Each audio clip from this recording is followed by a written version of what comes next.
ఒక అద్భుతం చేయాలి.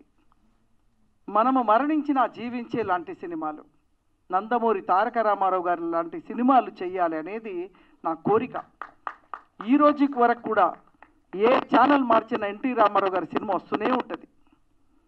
మరి అలాంటి చిన్నప్పుడు నేను పుట్టగానే నాకు తెలిసింది దేవుడు అంటే ఎన్టీఆర్ని ఇచ్చేవారు. ఇది ఫోటో చూసి ఇది దేవుడు అనుకునేవాళ్ళం. అలాంటి అద్భుతమైన పాత్రలు చేసి మనసులో అలా దేవుడు అంటే ఎన్టీఆర్ అనే లాగా వెళ్ళినప్పుడు, సినీ పరిశ్రమకు వచ్చినప్పుడు నాకు అనిపించింది ఒక అద్భుతమైన సినిమా తీయాలి అనుకుంటే అది కుదరలేదు. కానీ భగవత్ రామానుజుల స్టోరీ ఒకసారి టేకప్ చేసినప్పుడు ఇలాంటి సినిమా, ఎందుకంటే చిన్నజీయర్ స్వామి గారు స్టాచ్యూ పెట్టినప్పుడే తెలిసింది స్టాచ్యూ ఆఫ్ ఈక్వాలిటీ, ఇది కుల మతాలకు అతీతంగా ఒక రామానుజుల స్టాచ్యూ అని ప్రధానమంత్రి, రాష్ట్రపతి వీళ్ళందరూ వచ్చినప్పుడు తెలిసింది. కానీ రామానుజుల స్టోరీ తెలవాల్సిన అవసరం ఉంది. ఒక అన్నమయ్య స్టోరీ సినిమాగా వచ్చినప్పుడే అన్నమయ్య గురించి తెలిసింది. కానీ ఒక అద్భుతం, రామానుజుల స్టోరీ అనేది ఒక అద్భుతం. 11వ శతాబ్దంలో కులము లేదు, మతము లేదు, మానవులంతా సమానమే అని చెప్పితే రామానుజులు. అప్పటి వరకు దేవాలయ ప్రవేశం లేకుండేది, కేవలము రాజులకు బ్రాహ్మణులకు మాత్రమే ప్రవేశం. అలాంటి సమయాన 11వ శతాబ్దంలో ఒక రెవల్యూషన్ ఆధ్యాత్మికవేత్త భగవత్ రామానుజులు. మరి ఇలాంటి కథగా వచ్చినప్పుడు సినిమాగా అయితేనే ప్రజల్లో ఎక్కువ స్పందన వస్తుంది. Media is very powerful. మరి ఈ కథ తెలియాల్సిన అవసరం ఈనాటి యువతకి అవసరం ఉంది. ఆ రోజు 11వ శతాబ్దంలోనే కులం లేదు, మతం లేదు అంటే ఈరోజు ఇంకా కులాల మధ్యన, మతాల మధ్యన ఇంకా నడుస్తున్న సమయం 21st సెంచరీలో కూడా 10 సెంచరీస్ 1000 ఇయర్స్ అయిపోయింది. సో ఇప్పటికీ కూడా ఈ సినిమా ద్వారా కొంతైనా మార్పు రావాలని, ఒక తిరుమల దేవాలయ నిర్మాణం, మనం అందరం తిరుమలకి వెళ్ళి దర్శనం చేసుకుంటాం, కానీ ఈ దేవాలయ నిర్మాణం ఎవరు, అసలు ఈ మంత్రోచ్చరణ ఎవరు అని ఎవరికి తెలీదు. బట్ ఈ యొక్క దేవాలయ నిర్మాణం చేసిందే భగవత్ రామానుజులు. ఈనాటి వరకు కూడా మంత్రోచ్చరణ ఉంది అంటే అది భగవత్ రామానుజులు వ్రాసిన మంత్రోచ్చరణ. ఇప్పుడు కూడా ఈ భారతదేశంలో ఎక్కడైనా మంత్రోచ్చరణ జరుగుతుంది అంటే అది భగవత్ రామానుజులు లిఖించిన మంత్రోచ్చరణ. చాలా వరకు తమిళ్లో ఉంటాయి మంత్రాలన్నీ, ఎందుకంటే రామానుజుల వారు తమిళ్. శ్రీరంగం నుండి ఆయన దేవాలయం ఎక్కేసి ప్రజలందరినీ ఉద్దేశించి చెప్పిన కథ. మరి ఈ కథ సినిమాగా తీయాలంటే చాలా కష్టం. గ్రాఫిక్స్ 2 సంవత్సరాలు అయిందండి. నేను వ్యాపారాలన్నీ పక్క పెట్టి 24 గంటలు సినిమా పిచ్చి వాళ్ళలాగా అయిపోయింది. సినిమా చేయాలి అంటే 24 గంటలు డే అండ్ నైట్. దాదాపు 90 మంది టీం పనిచేశారు. విఎఫ్ఎక్స్ డైరెక్టర్గా హర్ష, ఆయన 15 ఏళ్ల క్రితమే సినిమా డైరెక్టర్గా ఉన్నప్పుడు హర్షని తీసుకొచ్చి నేను విఎఫ్ఎక్స్ డైరెక్టర్గా పెట్టి 90 మందితో కోఆర్డినేషన్ చేసినప్పుడు ఇలాంటి గ్రాఫిక్స్, ఎందుకంటే ఈరోజు సినిమా చూడాలంటే జనాలకి ఎక్స్పెక్టేషన్ చాలా పెరిగిపోయింది. రాజుల చరిత్రలు ఎన్నొచ్చినా కూడా బాహుబలి అనే రాజు ఒక చరిత్ర తీసినప్పుడు ఆ గ్రాఫిక్స్ కానీ ఆ ఎక్స్ట్రాడనరీ వాడిన ఎక్విప్మెంట్స్ తోటి సినిమా బ్లాక్ బస్టర్ హిట్ కొట్టింది. అలాగే ఈరోజు ఒక దేవుడి సినిమా చూపించాలన్నప్పుడు నార్మల్గా చూపిస్తే ప్రజలకి ఎక్కదు, ఎక్స్ట్రాడనరీగా ఉండాలి, గ్రాఫిక్స్ ఉండాలి. సో ఇవన్నీ ఉండాలనే ఉద్దేశంలో 2 సంవత్సరాలండి ఎంత హెవీ బడ్జెట్ తోటి, ఒకే భాష కాదు, ఇది ప్రపంచం. ఎందుకంటే మా హీరో ప్రపంచవ్యాప్తంగా తెలిసిన హీరో భగవత్ రామానుజులు. ఈ ముల్లోకాలు తెలిసిన హీరో మా వెంకటేశ్వర స్వామి. కలియుగ దైవం వెంకటేశ్వర స్వామి స్టోరీని తీయాలన్నా, మరి రామానుజుల స్టోరీ తీయాలన్నా మరి మామూలు విషయం కాదు. వాళ్ళ ఆశీర్వాదం ఉండాలి. దేవుడి ఆశీర్వాదం లేని ఈ సినిమా చేయలేం. ఈరోజు ఈ ఫంక్షన్ చేస్తున్నామంటే కూడా స్వామివారి ఆశీర్వాదం తీసుకున్న తర్వాతనే ఈ ఫంక్షన్ చేయగలము. ఈ ఫంక్షన్కి రావాలంటే కూడా స్వామివారి ఆశీర్వాదమే ఉండాలి. ఈరోజు వచ్చిన వాళ్ళందరికీ దేవుడి ఆశీర్వాదం ఉందని నేను నమ్ముతూ ఉన్నా. ఎందుకంటే ఇది టోటల్లీ మనం జనరల్గా 1000 సినిమాలు వేరండి, ఈ సినిమా వేరు. ఎంత నిష్టగా ఉంటే కానీ ఈ సినిమా కంప్లీట్ చేయగలిగిన. రామానుజుల మీద చాలామంది సినిమాలు తీశారు, బట్ అవి రిలీజ్కు నోచుకోలేదు. ఎన్నో కారణాలు ఉన్నాయి. బట్ ఈ సినిమాని ఛాలెంజ్గా తీసుకున్నా. ఇది ప్రపంచవ్యాప్తంగా రిలీజ్ చేయాలని కన్నడలో స్టేట్గా చేశాను సినిమా. అక్కడ Vikram Mor fight master, Kantara, KGF fight మాస్టర్తో చేశాను. అలాగే ఈ సినిమాని ఏదో నార్మల్గా తీసామా, చిన్న సినిమా, ఇట్స్ నాట్ చిన్న సినిమా, ఇది చిన్న సినిమా కాదు. కొంతమంది టెక్నికల్ షో వేసినప్పుడు ఇది చిన్న సినిమా కాదు సార్, ఇది 500 కోట్ల సినిమా అని చెప్పే రేంజ్లో ఉంది సార్ అన్నారు. ఎక్స్ట్రాడినరీగా అంత అంటే ఏమంటారు, దీంట్లో ప్రాణం పెట్టేశాం. నా 25 సంవత్సరాలు నా ఎక్స్పీరియన్స్ పెట్టాను ఈ సినిమా జూలై 12 ప్రపంచవ్యాప్తంగా, నాట్ ఓన్లీ తెలుగు, దాదాపు ప్రపంచవ్యాప్తంగా నా ఎక్స్పెక్టేషను 700 నుంచి 1000 థియేటర్లు, అమెరికా కానీ, బెంగళూరు, బాంబే, ఇలా అన్నీ చూసుకుంటే దాదాపు 500 నుంచి 700 థియేటర్లు రిలీజ్ చేసే ప్రణాళికతో ముందుకు వెళ్తున్నాను. మరి ఇలాంటి సినిమాను ఆదరించాల్సి అవసరం ఉంది. ఎందుకంటే అన్నమయ్య తర్వాత 20 సంవత్సరాలు అయిపోయింది. అలాంటి ఒక అద్భుతమైన సాంగ్స్తో వస్తున్నాను. ఈరోజు మీరు ఒక్కొక్క పాట, ఈరోజు నేను 2 పాటలు విడుదల చేశాను. మళ్ళీ వారం ఇంకొక 2 పాటలు విడుదల చేయబోతున్నాం. ఈ 2 పాటలు మీరు విన్న తర్వాత ఇంకా ఎక్స్పెక్టేషన్ అడుగుతారు. అందుకోసం ఇంకో 2 పాటల్ని నెక్స్ట్ వారం విడుదల చేయబోతున్నాం. ఒక్కొక్క పాట ఒక ఆణిముత్యం. 100 సంవత్సరాల తర్వాత కూడా ఈ పాటలు వినేలాగా తయారు చేశానండి. ఏదో సినిమా తీసామా, థియేటర్లు వేసామా, 3 రోజుల్లో, ఇప్పుడైతే 3 రోజుల సినిమాలు, ఏ సినిమా అయినా 3 రోజుల తర్వాత తీసి లోపల పెట్టామా, కాదు. 100 సంవత్సరాలు ఈ సినిమా చూసేలాగా, 100 ఇయర్స్. ఇప్పుడు చూడండి, ఎప్పుడో సీతారాముని కళ్యాణము ఆ సాంగ్స్ ఇప్పుడు వింటున్నాం. ఎప్పుడో ఓం నమో వెంకటేశ సాంగ్ ఈరోజు వింటాం మనం. అలాంటి అద్భుతమైనవి ఎన్టీ రామారావు గారు నటించిన దాంట్లో ఎన్నో పాటలు ఈరోజు కూడా మనం రోజు పాడుకునే లాంటి పాటలు ఉంటాయి. అలాంటి పాటలు చేయాలనే తపనతో చేసిన సినిమా ఇది ఒక లైబ్రరీ అనుకోండి. సినిమా ఇండస్ట్రీకి ఒక లైబ్రరీ ఇస్తున్నాను. దీనికి టోటల్ ఫిలిం ఇండస్ట్రీ నాకు సపోర్ట్ చేయాలి, నాకు కాదు, ఈ సినిమాకి సపోర్ట్ చేయాలి. ఎందుకంటే ఒక చిన్న వ్యక్తినై ఉండి ఒక కొండని ఢీకొనేలాగా సినిమా చేస్తున్నాను. మరి ఇలాంటి సినిమాకి మీ అందరూ మేజర్గా మీడియా ఇలాంటి సినిమాని లేపాల్సిన అవసరం ఉంది. నేను మంత్రుల దగ్గరికి వెళ్ళినప్పుడు కూడా వాళ్ళు చెప్పిన మాట ఒకటే, ఎన్నో సినిమాలు వస్తుంటాయి కానీ ఇలాంటి సినిమా కనిపించదు, మీరు తీస్తున్నారు, డెఫినెట్లీ మా సపోర్ట్ ఉంటుందని. అలాగా ఎక్కడికి వెళ్ళినా కూడా జస్ట్ మా సినిమా పోస్టర్ ఇలా చెప్పగానే వితిన్ ద 5 minutes లోపల వాళ్ళు మీటింగ్లు ఉన్నా కూడా పిలిచి మమ్మల్ని కూర్చొని మాట్లాడి ఎంత అద్భుతమైన సినిమా తీసినావయ్యా అని చెప్పి వాళ్ళు అంటుంటే నా 2 సంవత్సరాల కష్టాన్ని మర్చిపోయాను. మనం ఎప్పుడో మార్క్స్, లెనిన్, ఏంజిల్స్ వీళ్ళు వచ్చాకే సోషలిజం గురించి ప్రపంచానికి తెలిసేమనుకుంటాం. మన భారత ఈ పుణ్యభూమిలో ఎప్పుడో 9 శతాబ్దాల క్రితమే రామానుజాచార్య గారు, తర్వాత శంకరాచార్యులు గారు కుల వివక్షని వ్యతిరేకించి భగవంతుని దృష్టిలో అందరూ కూడా సమానమే అని విశిష్టాద్వైతాన్ని ఈ భారతదేశ నలుమూల భరత ఉపకరణం అప్పుడు ఉపకరణం అంతా కూడా ప్రచారం చేశారు. సో నేను తెలిసి ఆయన ఒక మాస్ హీరోలా ఆయన ప్రొజెక్ట్ చేయడం చాలా బాగుంది. ఆయన నిజంగా మాస్ హీరోనే. ఎవరైతే శూద్రులు అప్పటి పంచముల్ని కూడా ఒక గుడిలోకి ప్రవేశం వచ్చేలా చేసిన మహనీయుడు. సో మనం ఎప్పుడు కూడా కమ్యూనిస్టులే ఈ సమానత్వం గురించి మాట్లాడతారనుకోవద్దు. మన వసుదైవ కుటుంబకం అనేది మన సనాతన ధర్మంలో ఉంది. మనం అందరం కూడా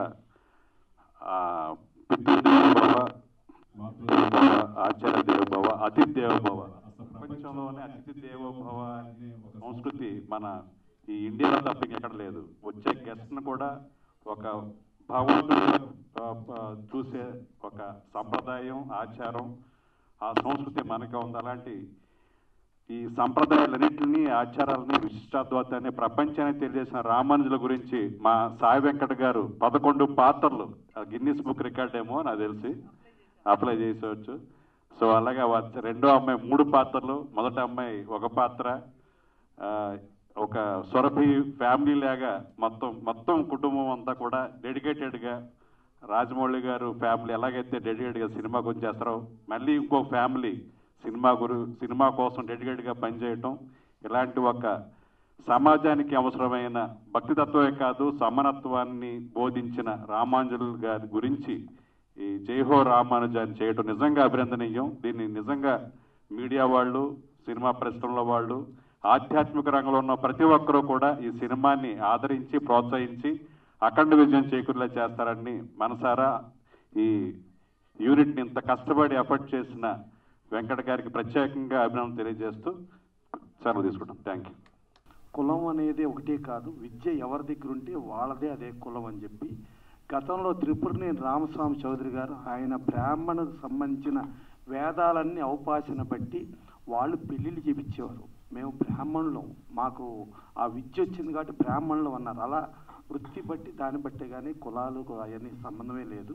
సో దాని మీద మన సాయి వెంకట్ గారు అద్భుతంగా చేశారు. ప్లస్ ఇవాళ ఒక సినిమా తీయాలంటే ఒక ప్రొడ్యూసర్కి కుటుంబం ఎందుకు సినిమా ఫీల్డ్కి వెళ్తే ఆ రిస్క్ అది అదే మాట్లాడే పరిస్థితిలో ఇవాళ కుటుంబం మొత్తం ఏకతాటి పైకి వచ్చి కూతుళ్ళు సాయి ప్రసన్న గారు, ప్రవళిక గారు వాళ్ళు కూడా యాక్ట్ చేస్తూ, అలాగే వైఫ్ హేమలత గారు ప్రెజెంట్స్గా ఉండి సాయి వెంకట్ గారితో 11 పాత్రలో జైహో రామాంజ సినిమా చేపించడం మామూలు విషయం కాదు. ఇది మళ్ళా వాళ్ళ సాయి వెంకట్ గారు రాబోయే 50 తరాల వరకు కూడా మా తరం వారు ఇది చేశారు అని చెప్పుకునే రేంజ్లో ఈ సినిమా తీశారు. ఏదో కమర్షియల్ సినిమా ఇంకో సినిమా కాకుండా ఈ సినిమా చరిత్రలో రాబోయే 50 తరాల చరిత్ర నిలిచిపోయే రేంజ్లో ఈ సినిమా చేయటం చాలా అద్భుతం. ప్లస్ రామానుజు గారి చరిత్ర ఇవాళ ప్రపంచానికి తెలియటం, మన ఈక్వాలిటీ అని చెప్పి మనం ఇక్కడ పెద్ద విగ్రహం పెట్టాం. చంద్రజీవి స్వామి గారు వీళ్ళందరూ ప్రైమ్ మినిస్టర్, ప్రెసిడెంట్ ఇంతమంది వచ్చి దానికి వస్తే దాని వెనకమాల బిహైండ్ స్టోరీ ఏంటి, అసలు రామానుజు గారు ఏంటి అని చెప్పి తీసిన సాయి వెంకట్ గారు ధన్యులు. అలాగే ఆయన నాకు ఇన్స్పిరేషన్ ఎన్టీ రామారావు అన్నారు. యాక్చువల్గా ఎన్టీ రామారావు గారు పోతులూరి వీరబ్రహ్మేంద్ర స్వామి చరిత్ర సినిమా తీశారు. ఆ సినిమా తీసినప్పుడు అసలు తండోపతండాలుగా మనకు హైదరాబాదులో ఉన్న శోభనా థియేటర్ బాలానగర్కి బళ్ళు కట్టుకుని వచ్చి తిండులు కూడా దాంట్లోనే పెట్టుకుని టికెట్ ఎప్పుడు దొరికితే అప్పుడు టికెట్ తీసుకుని సినిమా చూసి మళ్ళీ బళ్ళు వెనక్కి వెళ్ళే రేంజ్లో చరిత్ర సృష్టించిన సినిమా శ్రీ పోతులూరి వీరబ్రహ్మేంద్ర స్వామి చరిత్ర. ఆ సినిమా ఆ రోజు వచ్చిన ప్రేక్షకులు ఈ రోజు వచ్చే టికెట్ డబ్బులతో లెక్కేస్తే చరిత్ర, ఇంకా భవిష్యత్ చరిత్రలో కూడా అదే చరిత్రగా నిలిచిపోయే సినిమా అది. ఆ సినిమా రామకృష్ణ సినీ స్టూడియోస్ పతాకంపై 7 కొడుకులు నిర్మాతలుగా ఆయన రామారావు గారే డైరెక్షన్ చేసి ఆయనే అంతా వండి యాక్ట్ చేసి మళ్ళీ ఆయన కొడుకు బాలకృష్ణ గారిని ఆ సినిమాలో యాక్ట్ చేపించడం జరిగింది. ఆ సినిమాలో రామారావు చెప్పారు, ఈ సినిమా ఆడాలంటే కొడుకు బాలకృష్ణ పాత్ర సక్సెస్ అయితేనే ఈ సినిమా ఆడద్దే, లేకపోతే ఆడదు. ఆయన మూలంగానే ఇది ఆడుతుందంటే అప్పుడు బాలకృష్ణ గారు అనుకుంటే ఆయన హీరో, నేనేదో మామూలుగా చేసిన దానికి ఏమంటున్నారంటే క్లైమాక్స్లో ఆయన పాత్ర మూలంగానే ఆ సినిమా ఆడే పరిస్థితి వచ్చి అది అత్యంత సూపర్ హిట్ అయింది. అలాగే మన సాయి వెంకట్ గారు వాళ్ళ కూతుళ్ళు కూడా యాక్ట్ చేసి వీళ్ళందరూ అంటే అది ఒక బ్రహ్మంగారి చరిత్రను ప్రపంచానికి సాటి చెప్పిన రేంజ్లో ఎన్టీ రామారావు చేస్తే ఒక రామానుజన్ చరిత్రని ఆయన ఇన్స్పిరేషన్లో వచ్చి సాయి వెంకట్ గారు చేయటం అది భవిష్యత్ తరాలకి అందరికీ మనకు కూడా అసలు రామానుజన్ గారు అంటే ఏంటి అని తెలుసుకోవాల్సిన ఆవశ్యకతని, తెలుసుకోవాల్సిన బాధ్యతని మనకు తెలియచెప్పిన సాయి వెంకట్ గారు వాళ్ళ కుటుంబ సభ్యులు అందరూ ధన్యులు. దానితో పాటు ఇక్కడ ఆశీర్వదించడానికి వచ్చిన ప్రతి ఒక్కరూ ప్లస్ ఈ సినిమాకి సహకరించిన ప్రతి ఒక్కరికి కూడా అభినందనలు తెలియజేస్తూ మా అనిల్ కుర్మాచలం గారు ఎఫ్డిసి చైర్మన్గా ఉండి నేను అనుకుంటాం ఎఫ్డిసి చైర్మన్గా భారతదేశంలో ఎవరుండా ఇన్ని ఫంక్షన్లకు వచ్చి ఇన్ని ఫంక్షన్స్లో అటెండ్ అయ్యి ఆశీర్వదించిన record never before never after, that is one and only Anil Kurmachalam గారు. అలాగే మా రామ సత్యనారాయణ గారు, మా బల్లెం వేణుమాధవ్ గారు, మా వాళ్ళు అందరూ ఇంతమంది వచ్చి ఇక యాంకర్గా ఈ సినిమా ఫంక్షన్కి ఒక యాంకరింగ్ చేయాలంటే దానికి ఒక విద్య ఇది కావాలి, ఒక ఇది కావాలి. అలాంటిది ఉన్న ఏకైక వ్యక్తిని తీసుకొచ్చి ఆయన్ని పెట్టి ఆయన చేస్తూ ఉంటే ఆయన అనర్గళంగా మాట్లాడుతూ ఉంటే అదేదో దానవీర సూరకర్ణ ఎన్టీ రామారావు డైలాగులు చెప్తున్నట్టుగా ఆయన చెప్తున్నది మీడియా వాళ్ళు కూడా ఇబ్బంది పడకుండా ఆయనది హ్యాపీగా ఇచ్చేశారంటే ఆయనకున్న ఆ శక్తి అలాంటి వ్యక్తులను తీసుకొచ్చేలా చేశారు. డెఫినెట్గా జూలై 12న ఈ సినిమా డెఫినెట్గా ఆడాలి. ఇది మన కోసం, మన ఇవాళ మన చరిత్ర తెలియని పరిస్థితి, మన పద్ధతి తెలియని పరిస్థితిలో చెప్పిన సాయి వెంకట్ గారికి మనందరి కోసం మన కోసం ఈ సినిమా ఆడాలి, మనమందరం ఆడించాలని కోరుకుంటూ ఈ సినిమా బ్రహ్మాండంగా ఆడి ఈ సినిమా మూలంగా మీరు నిలిచిపోయారు. ఇంకొక 100 తరాలకే మా తాతల ముత్తాతలు ఏం చరిత్రలు చెప్తారో 100 తరాల వరకు సాయి వెంకట్ గారు వాళ్ళ కుటుంబం ఉందనేది వాళ్ళ భవిష్యత్ తరాలు ఈ సినిమా చూసి చెప్పుకునే రేంజ్లో ఈ సినిమా చేసినందుకు మరొకసారి తీసినందుకు ఆయనకి కాకుండా తీసిన దానికి నేను ఆయనకి థ్యాంక్స్ చెబుతున్నా. మన కోసం మన హిందూ మత ధార్మిక శక్తికి ఏమైపోతుందో తెలియని పరిస్థితిలో ఒకప్పుడు నేపాల్ అంటే హిందూ దేశం అనుకునేవాళ్ళు. వాళ్ళు నేపాల్ కూడా హిందూ దేశంగా లేదు. అలా హిందూ దేశంగా హిందూ రాజ్యంగా హిందువులకు ఇప్పుడు మనం ఒక తిరుమల వెంకటేశ్వర స్వామి దగ్గరికి వెళ్ళాలంటే 10,000 రూపాయల టికెట్ వాణి ట్రస్ట్ అని చెప్పి చేస్తున్నారు. అదే మనకేమో టికెట్లు మన ట్రాన్స్పోర్ట్ మనం పెట్టుకోవాలి, మన టికెట్లు మనం పెట్టుకోవాలి. మనం అన్ని రకాలుగానే డబ్బులు ఇచ్చుకుంటా వెళితే మన డబ్బులతో వేరే వాళ్ళకి స్పాన్సరింగ్లు ఉంటాయి, ప్రమోషన్లు ఉంటాయి, లేకపోతే వాళ్ళకి డెవలప్మెంట్కి డబ్బులు ఇవ్వటం ఉంటుంది, ఇన్ని ఉంటుంది. అలాంటి దారుణమైన పరిస్థితుల్లో ఇవాళ మన హిందూ ధార్మిక శక్తిని తెలియపరిచే సినిమా తీసినందుకు మరొక్కసారి థ్యాంక్స్ చెప్తూ సెలవు తీసుకుంటాను. I am Pravalika, producer, co-director, and I played 3 roles in this movie. And ఈ opportunity ఇచ్చింది మా డాడీయే. I have to really thank him. It's an incredible journey. I've learned so much, and there is so much learning experience throughout 2 years. Like it's an incredible journey. There is so much I learned, like what happens behind the movie. Like the journey and hardships, I think those are valuable things that I learned in my life. And thank you so much, Daddy, for that, for giving me this great opportunity. And coming to the lyrical videos, andarki nachaya meeku lyrical videos? Super. That's the claps, yeah.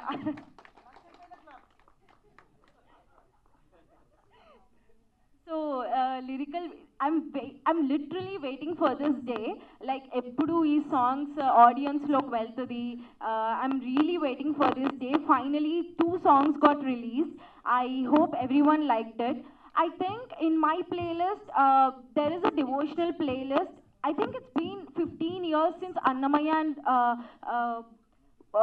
Ramadasu movie got released. Only those are playing in my playlist. I think that depth I have seen in these songs. I think it came out awesome. Like I have to really appreciate the music directors, Venkat Garu, Jayasurya Garu. They did incredible. And even the movie part, I have to really share an experience. So we have booked a theater in Film Chamber, and just to see the technical errors, we booked it and we watched the entire film. And after the movie ended, the operator came running. He just appreciated that. He just clapped. He said, "Sir, you gonna receive all the awards, rewards. You did incredibly well. Like you actually didn't play the role. You lived in the role. You just didn't act. You just lived. You just gave that life to the role. It's incredible. You're amazing."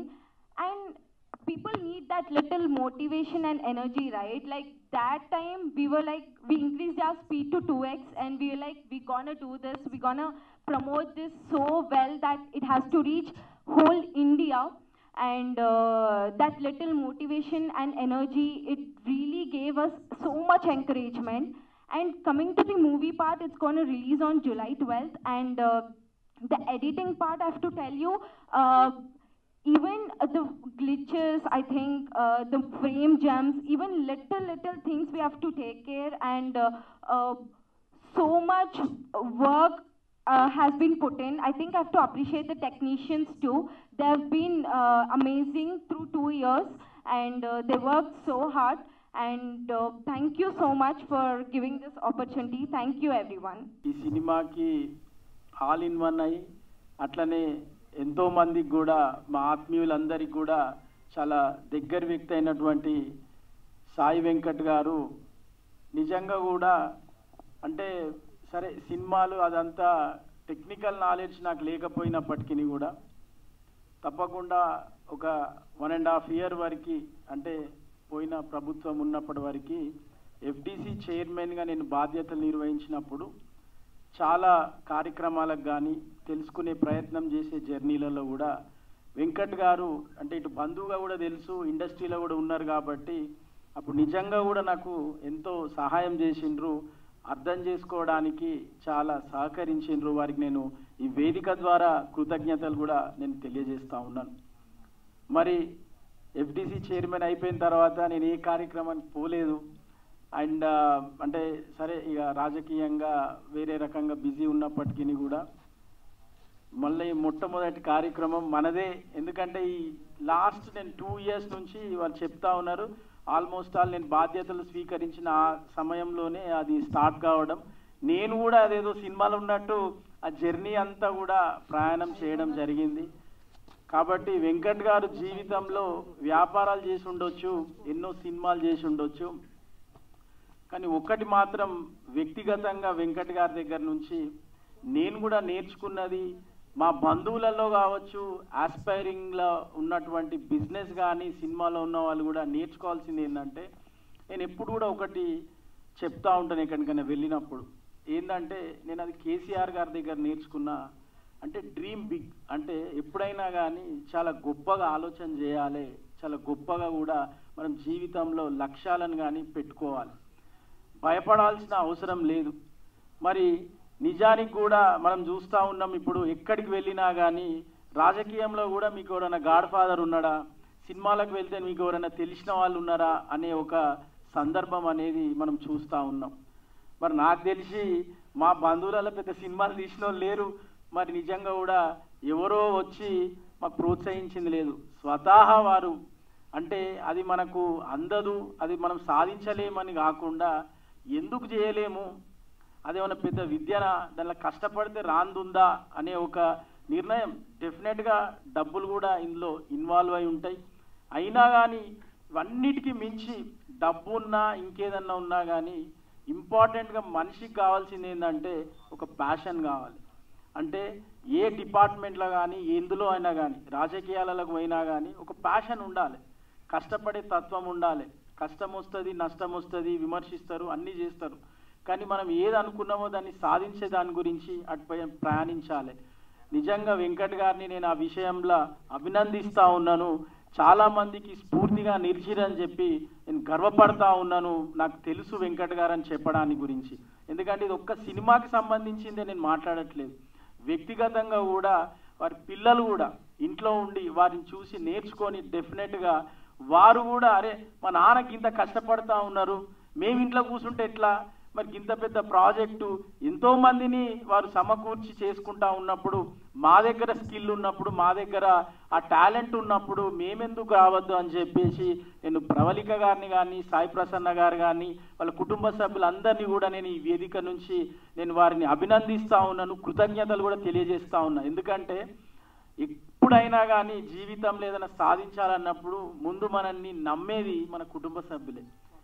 నిజంగా కూడా చెప్పాలంటే ఇంక ఇది చేస్తా అది ఇదంటే బయట వాళ్ళంతా నవ్వుతూ ఉంటారు, ఏ నీతో అయితే అదరా బైక్ అది నువ్వు బాగా మాట్లాడుతున్నావు అన్నట్టు ఉంటుంది. కానీ మనని నమ్మేది ఫస్ట్ మన కుటుంబ సభ్యులు, మన దగ్గరున్న మిత్రులు. సో డెఫినెట్గా వేణుమాధవ్ గారు కూడా ఇందులో యాక్ట్ చేయడమే కాదు, వారికి మోరల్గా కూడా ఎట్లా ఉంటారు అనేది, వాళ్ళ బంధం ఎటువంటిది అనేది కూడా నాకు తెలుసు. కాబట్టి నేను చెప్తా ఉన్నా, వారికి కూడా నేను కృతజ్ఞతలు తెలియజేస్తా ఉన్నా. ఎందుకంటే ఇటువంటి పెద్ద పెద్ద నిర్ణయాలు, పెద్ద పెద్ద పనులు చేసే క్రమంలో మంచి వ్యక్తులు కూడా ఉండడం అనేది చాలా అవసరము. సో డెఫినెట్గా నాతో ఒక అద్భుతమైన పాట, నిజంగా కూడా ఆ పాట చూస్తుంటే ఏదో మేము ఆ తెలంగాణ ఉద్యమంలో పార్టిసిపేట్ చేసినప్పుడు ఎటువంటి ఆ ఇన్స్పిరేషన్, ఆ రెవల్యూషనరీ ఉండేనో, ఆ సాంగ్ వింటా ఉంటే కూడా చాలా అద్భుతంగా ఉంది.